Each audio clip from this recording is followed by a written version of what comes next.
الحمد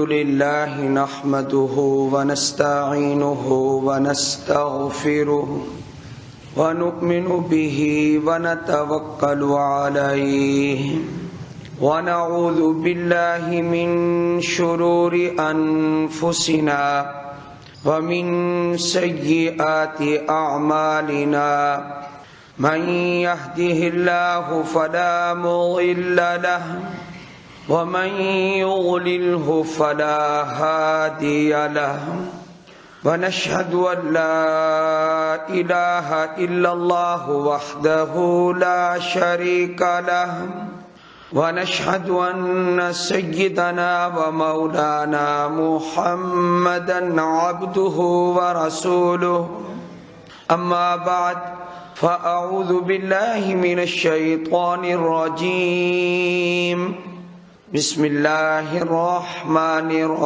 الرحيم في صحف مكرمة مرفوعة مطهرة بأيدي سفرة كرام بررة قال النبي صلى الله عليه وسلم اللهم اجعله هاديا مهديا واهد به أو كما قال صدق الله العظيم وصدق رسوله النبي الكريم اللهم صل على محمد وعلى آل محمد كما صليت على إبراهيم وعلى آل إبراهيم إنك حميد مجيد اللهم بارك على محمد وعلى آل محمد كما باركت على إبراهيم وعلى آل إبراهيم إنك حميد مجيد۔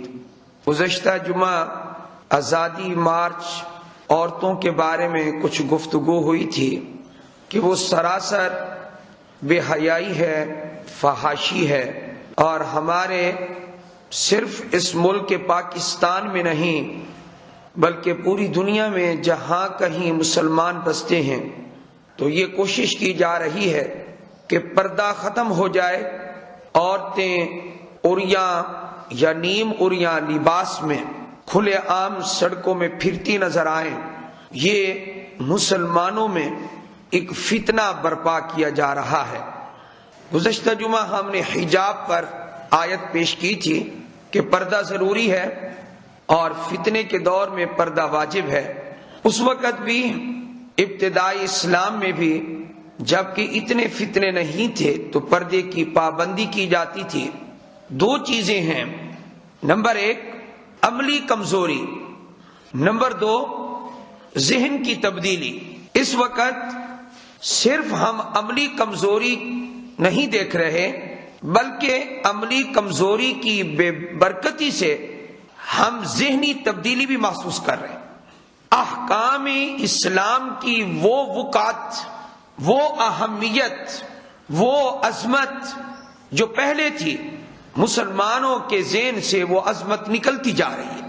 مسلمان ایک نام کا مسلمان رہ گیا ہے، کیونکہ جب عملی کمزوری ہوتی ہے تو اس کی بے برکتی سے ذہن میں بھی تبدیلی آ جاتی ہے، تساہل اور مداہنت پیدا ہو جاتی ہے، سستی پیدا ہو جاتی ہے، کاہلی پیدا ہو جاتی ہے، اور آدمی پھر پرواہ نہیں کرتا۔ اس کی ایک مثال کہ جب سے موبائلوں کے ذریعے تصویریں کھینچنا شروع کی گئیں، عام کی گئیں، تو رفتہ رفتہ رفتہ رفتہ اس کی جو برائی ہے وہ بھی ذہنوں سے نکل گئی۔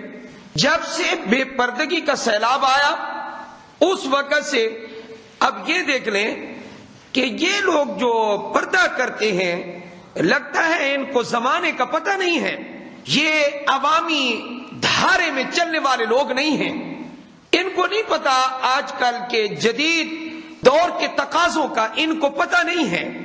تو پردہ کرنے والی خاتون کو اس نگاہ سے دیکھا جاتا ہے کہ یہ لوگ پردہ کرنے والے ہیں، تو ذہنی تبدیلی آ گئی، عملی کمزوری سے ذہنی تبدیلی پیدا ہو گئی۔ اور یہی تو انگریز چاہتا ہے، یہی تو ہمارا دشمن چاہتا ہے کہ ان کو اسلام سے بالکل پھیر دیا جائے، خیر آج میں نے کچھ اور باتیں بھی مختصر انداز میں عرض کرنی ہے، لیکن یہ نقطہ آپ کے ذہن میں ڈالنا تھا کہ عملی کمزوری صرف عملی کمزوری نہیں رہتی، پھر اس کی بے برکتی سے ذہن بھی بدل جاتا ہے، ذہنی تبدیلی بھی پیدا ہو جاتی ہے۔ اس دور میں بہت مشکل ہو گیا کہ ہم لوگوں کو دین سمجھائیں۔ نماز کا کہہ سکتے ہیں، رمضان میں روزے کا کہہ سکتے ہیں، لیکن آپ پردے کا نہیں کہہ سکتے، پردہ کرنے کے لیے کوئی تیار نہیں۔ تو ذہنی تبدیلی آ گئی۔ جو عورت قرآن کے اس حکم کی خلاف ورزی کر رہی ہے، بڑی بے باکی سے مسلمان کہہ دیتا ہے کیا بھائی ٹھیک ہے جی مولوی صاحب، ٹھیک ہے، سب ٹھیک ہے، پردہ کرے نہ کرے ہماری مرضی، ہماری بیوی، ہماری بیٹی، ہماری بہن ہے، بس ٹھیک ہے، آپ کی باتیں ٹھیک ہیں۔ آج کا دور بدل گیا ہے، جدید ہو گیا ہے۔ مخلوط شادیوں میں شرکت کرنا، محافل میں شرکت کرنا کوئی برا سمجھتا ہی نہیں، بلکہ عورتیں بڑھ چڑھ کر بن سنور کے کہ وہاں اس کی بیوی کتنی بن کے آئی ہوگی۔ ایک سیلاب ہے فحاشی عریانی کا۔ اس لیے سب سے بڑا فتنہ اس وقت فکری تبدیلی اور فکری الحاد ہے۔ یہ فکری سوچ، جتنے اس وقت مسلمان حکمران ہیں آپ ان پر نظر ڈالیں، ہر ایک بڑھ چڑھ کر وہ اس فتنے کے پھیلانے میں یہ آگے بڑھ رہا ہے، سبقت کر رہا ہے۔ مغرب مجھ سے راضی رہے، یہ ذہن ہے کہ مغرب راضی رہے۔ اور ایک یہ عورتوں کا جو آزادی مارچ ہے، اس میں ایک عورت کا بیان، میں والد سے بھی آزادی لوں گی۔ اس کے علاوہ ایک عورت نے کہا یہ کیا ہوتا ہے کہ نکاح کر دیا جائے اور ایک ہی مرد کی بیوی بن کے ساری عمر گزار دے عورت، یہ کیوں نہیں ہو سکتا کہ ایک عورت دو مردوں سے محبت قائم رکھے؟ یہ وہ سیلاب ہے کہ جس سیلاب کو روکنا بہت ضروری ہے۔ چونکہ گزشتہ جمعہ بھی ہم نے اس پر کافی بیان کیا، اور آج بھی آپ کو یہ بتانا تھا کہ احکام شریعہ کی مخالفت نہ کیا کریں۔ آپ کوئی داڑھی رکھیں، پیچھے نہ پڑ جائیں۔ آپ داڑھی رکھ لی ہے، ابھی تو تیری شادی نہیں ہوئی، کیا تعلق ہے داڑھی اور شادی کا؟ تو نے داڑھی بھی رکھ لی ہے، تیری آنے والی بیوی کیا کہے گی؟ یہ حال ہو گیا ہے مسلمانوں کی۔ آپ کو ذہن کی عکاسی وہ آپ کے سامنے رکھ رہا ہوں کہ یہ حالت ہوگی۔ یہ کوئی کافر نہیں کہتے، یہ مسلمان کہتے ہیں۔ اور یہ رجب المرجب کا مہینہ، اس مہینے کی مناسبت سے ایک بات عرض کرنی ہے، بڑا زور شور ہے۔ حضرت علی المرتضی رضی اللہ تعالیٰ عنہ کعبہ میں پیدا ہوئے یا کعبہ میں پیدا نہیں ہوئے؟ ارے بھائی مجھے ایک بات تو بتاؤ، اگر وہ کعبہ میں پیدا ہوئے بھی ہیں تو تب بھی، اور اگر کعبہ میں پیدا نہیں ہوئے تب بھی، مکہ شہر میں تو پیدا ہوئے ہیں نا، مکہ المکرمہ شہر میں جو پیدا ہوئے ہیں، یہ فضیلت کم ہے؟ اتنے لمبے چوڑے پروگرام کرنے کی کیا ضرورت ہے تمہیں؟ بحث کرنے کی کیا ضرورت ہے؟ اگر حضرت علی کے بارے میں بعض روایات ہیں تو ایک اور صحابی کے بارے میں بھی ہیں، حضرت حکیم بن حزام رضی اللہ تعالیٰ عنہ، وہ بھی مولود کعبہ ہیں۔ ہم سنیوں نے تو کبھی بھی ان کا جشن نہیں منایا، اس لیے کہ ولادت پہ جشن منانا یہ مسلمانوں کا کام، ولادت پہ جشن منانا مسلمانوں کا کام نہیں ہے۔ آپ پوری دنیا میں دیکھ لیں کہ ولادت پر جشن منانا صرف عیسائیوں کا کام ہے۔ اس لیے ہم اپنے پاک پیغمبر صلی اللہ علیہ وآلہ وسلم کی ولادت کا جو جشن لوگ مناتے ہیں، ہم منع کرتے ہیں کہ عیسائیوں کے ساتھ تمہاری مشابہت نہ ہو جائے۔ لوگوں نے تو عید بنا لی اور اس کو اسلام اور کفر کا مسئلہ کھڑا کر دیا، اور اس کو محبت اور عدم محبت کا معیار قرار دے دیا، ایمان اور کفر کا مسئلہ کھڑا کر دیا۔ ارے بھائی اس کے علاوہ بھی فضائل ہیں۔ حضرت علی المرتضی چوتھے خلیفہ ہیں، حضور صلی اللہ علیہ وسلم کے چچا زاد ہیں۔ حضرت علی کے پاس علم بہت ہے، حضرت ابو بکر کے پاس بہت علم ہے رضی اللہ تعالیٰ عنہ، حضرت عبداللہ ابن مسعود کے پاس بڑا علم ہے رضی اللہ تعالیٰ عنہ۔ حضرت علی کے فضائل بے شمار ہیں۔ حضرت علی المرتضی رضی اللہ تعالیٰ عنہ حسن و حسین رضی اللہ تعالیٰ عنہما کے والد ہیں، خاتون جنت فاطمۃ الزہرا کے زوج ہیں، شوہر ہیں۔ یہ فضائل کم ہیں، بے شمار فضائل ہیں۔ اصل پتہ ہے کیا چکر کیا ہے؟ حضرت علی مولا بھی ہیں، آپ کو میں بتا دوں مولا بھی ہیں، لیکن مولا کا معنی کیا ہے؟ مولا کا معنی محبوب. نبی اکرم صلی اللہ علیہ وسلم کی حدیث ہے کیا؟ من کنت مولاہ فعلی مولاہ، میں جس کا محبوب ہوں تو علی بھی اس کا. یہ معنی ہے اس کا.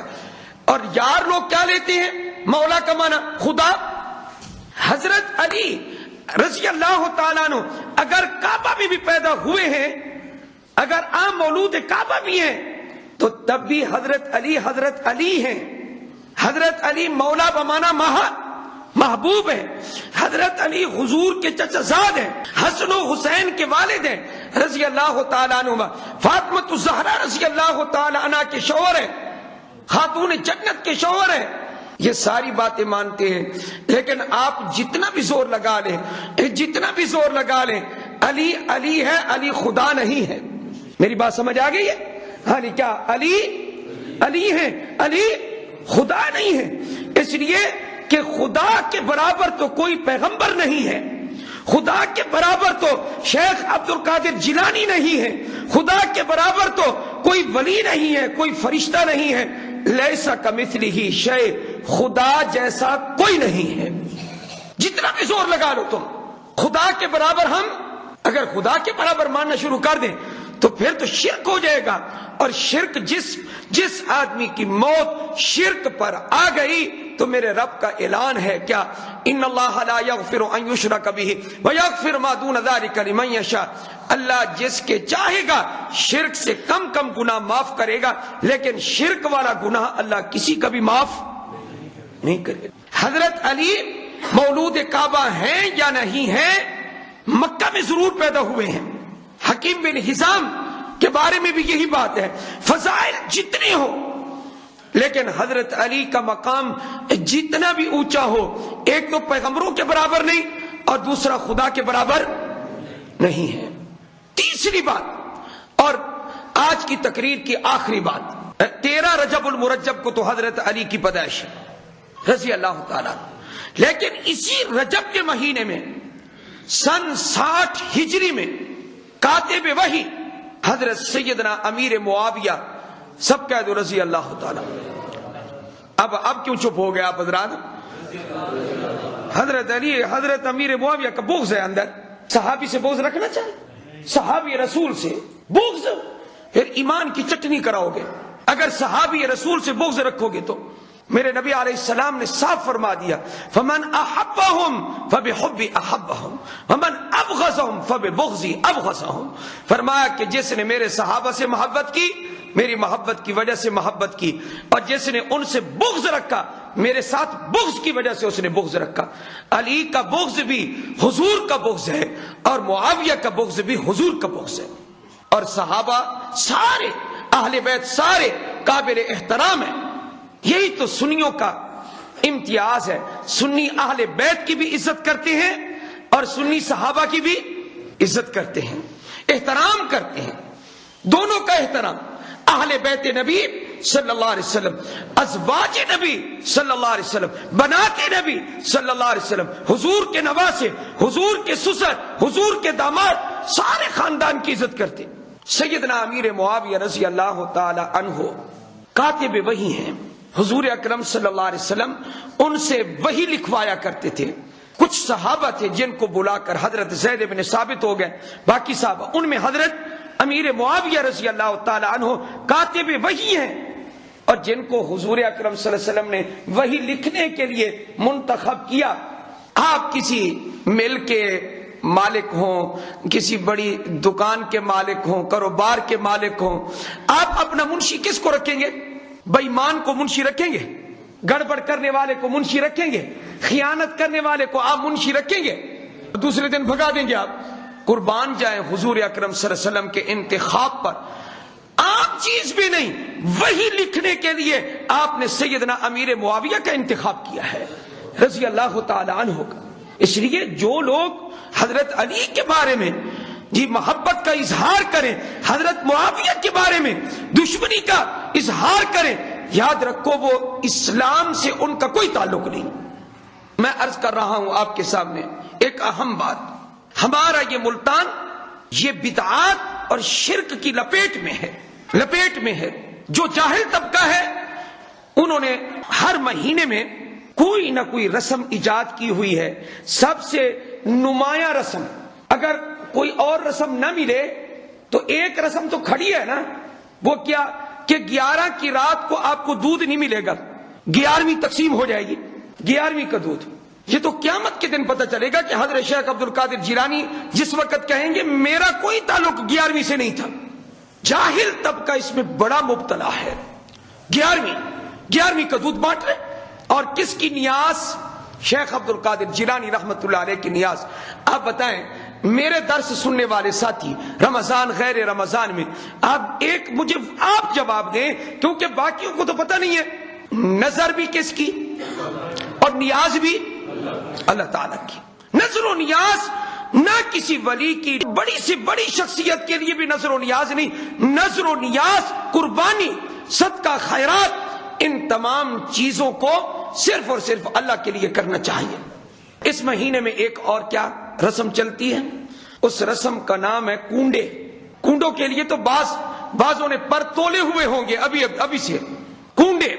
کنڈے پکانے ہیں، اور پھر لوگوں کو کہنا ہے کہ بھئی یہ صبح کا سورج طلوع ہونے سے پہلے اندھیرے میں آ کر آؤ ہمارے گھر میں کھاؤ.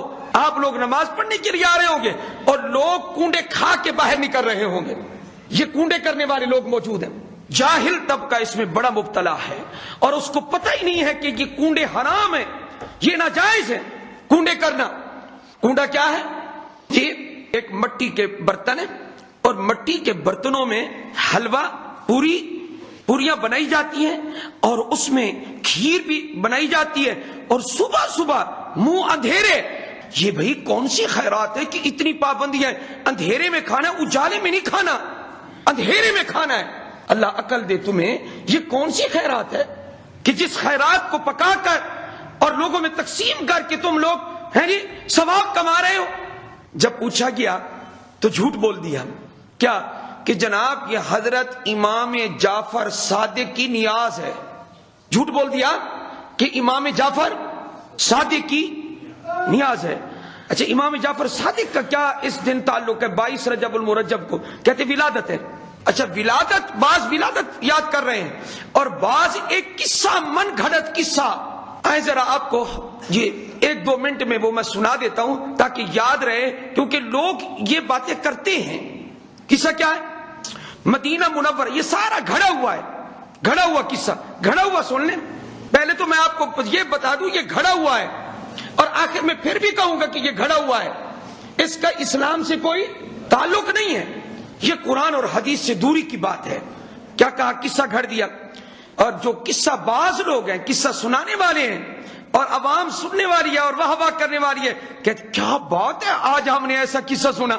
تو سنیں جی گھڑا ہوا قصہ. وہ کیا؟ مدینہ منورہ میں. قصہ بھی کہاں کا گھڑ دیا؟ مدینہ کا. کوئی ملتان کا گھڑتے، مدینے کا قصہ گھڑ دیا. ادھر ملتان کا، کوئی شیر شاہ کا، کوئی مظفر گڑھ کا، کوئی آس پاس کا کوئی گھڑتے، مدینے کا قصہ گھڑ دیا، جھوٹا قصہ بنا دیا. وہ کیا کہنے لگے کہ مدینہ منورہ میں ایک لکڑ ہارا رہتا تھا، اور وہ روزی کے اعتبار سے بڑا تنگ تھا. اور چونکہ عوام روزی کے اعتبار سے بہت سارے لوگ تنگ ہوتے ہیں، اس لیے دلچسپی سے یہ واقعہ سنتے ہیں. آخر اس میں کوئی تو وظیفہ ہوگا، یعنی پڑھیں گے یا ایک مرتبہ عمل کریں گے اور فوراً کروڑ پتی بن جائیں گے، ارب پتی، کھرب پتی بن جائیں گے. تو ایسے طریقے سے انہوں نے، شیطان نے ان کو ورغلایا کہ قصہ گھڑ کے رکھ دیا. اور کیا قصہ؟ لکڑ ہارا تھا، 12 سال در بدر پھرتا رہا، اس کی روزی فراخ نہ ہوئی. اب مجمع میں کوئی بندہ بیٹھا ہو جو روزی سے تنگ ہو، وہ کہے گا یہ قصہ ہے، یہ کمال کا قصہ ہے. 12 سال در بدر پھرتا رہا، اور اس کو کہیں سے مقصد برآری کی صورت نظر نہیں آ رہی تھی. اس کی بیوی، ایک وزیر تھا مدینہ منورہ میں، اس کی بیوی لکڑہارے کی اس کے گھر میں نوکرانی تھی، کام کاج کرتی تھی. ادھر سے جو کچھ ملتا تھا تھوڑا بہت، اور یہ جو لکڑیوں کے ذریعے کچھ کما لیتا تھا، بس زیادہ نہیں. بہت تنگ تھے یہ دونوں. تو 12 سال تک ان کی فراخی کی کوئی صورت نظر نہ آئی. ایک دن اس کی بیوی وزیر کے گھر کے سامنے جھاڑو دے رہی تھی. وزیر کے گھر میں چونکہ نوکرانی تھی تو وہ جھاڑو دے رہی تھی. تو وہاں سے گزر ہوا حضرت امام جعفر صادق رحمت اللہ علیہ کا، وہ اپنے ساتھیوں کے ساتھ وہاں سے گزر رہے تھے، وہاں کھڑے ہو گئے تو کیا کہا؟ حضرت نے اپنے ساتھیوں سے کھڑے ہو گئے اور پوچھا یہ بتاؤ کہ آج کون سی تاریخ ہے؟ قصہ گھڑنے والے نے کمال کر دیا، آج کون سی تاریخ ہے؟ تو کہا آج، ساتھیوں نے کہا جی آج رجب کی 22 تاریخ ہے، آج رجب کی 22 تاریخ ہے۔ اچھا آج 22 تاریخ ہے؟ ہاں 22 تاریخ ہے۔ تو چلو، امام جعفر صادق نے یہ سن کر فرمایا کہ جو بندہ کسی مصیبت میں پھنسا ہوا ہو، کسی مشکل میں پھنسا ہوا ہو، اس کی روزی فراخ نہ ہو رہی ہو، وہ کیا کرے؟ وہ 22 رجب کو کنڈے تیار کروائے، حلوہ، پوریاں، کھیر اس میں بہترین کر کے بنائے، پھر جب وہ تیار ہو جائے تو میرے نام کی فاتحہ بھی دلوائے، میرے نام کی نیاز بھی دلوائے۔ تو جو میرے نام کی نیاز دلائے گا اور اوپر فاتحہ پڑھوائے گا، ختم شریف پڑھوائے گا، تو اگر اس کی مشکل حل نہ ہو، اس کی روزی فراخ نہ ہو، اس کا رزق وسیع نہ ہو، تو قیامت کے دن وہ مجھے آ کر پکڑ لے۔ اس لیے اس لکڑہارے نے بھی نیاز دلوائی اور پھر لوگوں نے اوروں نے بھی دلوائی، لہذا یہ اب سلسلہ چلتا آ رہا ہے۔ اور امام جعفر صادق نے فرمایا 22 رجب کو کنڈے کیا کرو۔ یہ ہے وہ قصہ، اور اتنا جھوٹا قصہ، الامان والحفیظ۔ اس لیے تم پیدا ہوئے ہو عوام کا ذہن خراب کرنے کے لیے۔ آپ نے قصہ سن لیا جی، یہ قصہ سچا ہے؟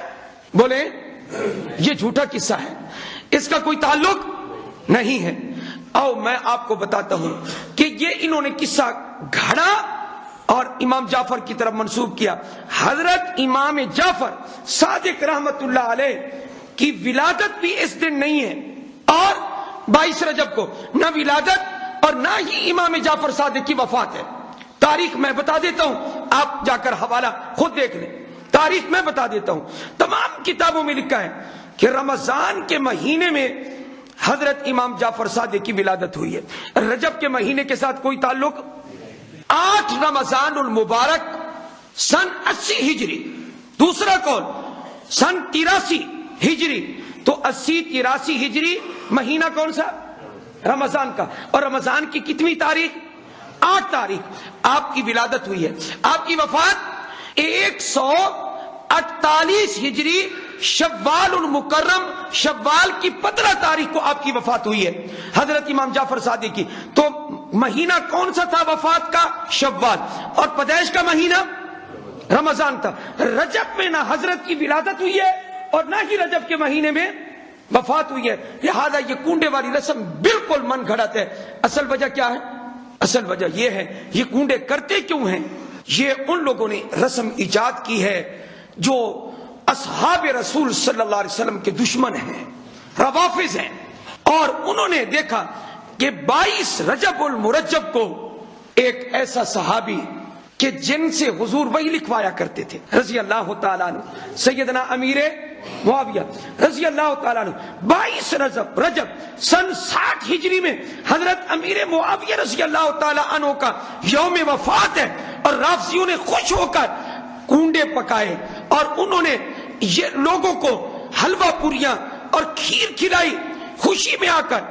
اگر آپ لوگ بھی یہی کام کریں گے، صحابی رسول کی وفات پر خوشی منائیں گے، حضور راضی ہوں گے ناراض ہوں گے؟ بولے جی، یہ ہے وہ چال جو اسلام کے خلاف ہے، اس لیے میں نے اس کو آشکارا کیا ہے، اس کو میں نے واضح کیا ہے۔ صحابہ سے محبت کریں۔ صحابہ کے بارے میں تو قرآن کہتا ہے رضی اللہ عنہم ورضوا عنہ، اللہ ان سے راضی اور وہ۔ وآخر دعوانا ان الحمدللہ۔